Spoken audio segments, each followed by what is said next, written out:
Welcome, interstellar travelers. Today's story takes us to one of the most remote and unforgiving places on Earth. Deep in the northern Ural Mountains of Russia, on a slope now known as Dyatlov Pass incident, lies a story that has never fully settled into explanation. Not because the facts are missing, but because the facts refuse to agree with each other. In January 1959, a group of 9 experienced hikers set out under the leadership of Igor Dyatlov.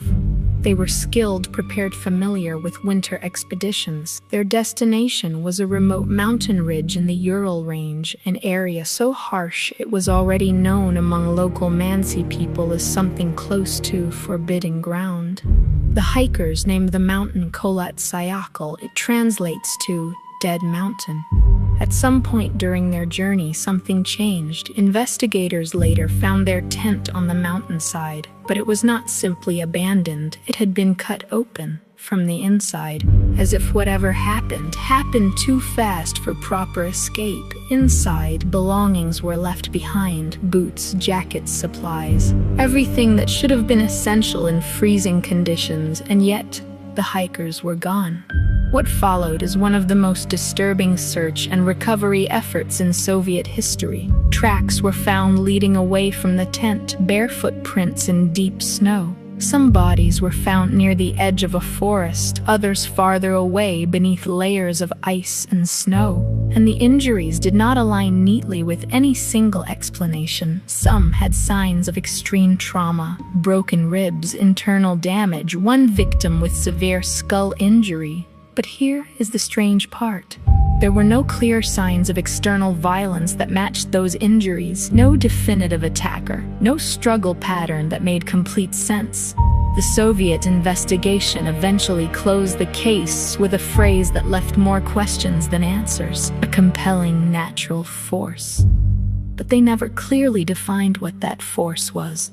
Over time, many explanations were proposed: avalanche, hypothermia-induced panic, military testing in the area, infrasound causing disorientation, elevated radiation levels, environmental collapse under extreme weather conditions. Each theory explains part of the story, but none explain all of it, because the real mystery is not just how they died. It is how experienced hikers made the same decision: to leave warmth, to leave shelter, to leave protection, and step into freezing darkness without proper clothing and without return. Today, the site is still studied, still debated, still re-examined. Modern researchers continue to test avalanche models, wind conditions, and terrain behavior. But no explanation has ever fully settled the case.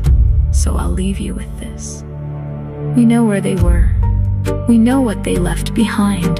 We know the conditions they faced. But we still cannot agree on what made 9 experienced hikers cut their way out of their own tent and walk barefoot into a frozen night they would never leave. And one lingering question: what was so terrifying inside that tent that whatever it was made survival feel like the worst option? Love, light, and cosmic blessings. Mystic Missy.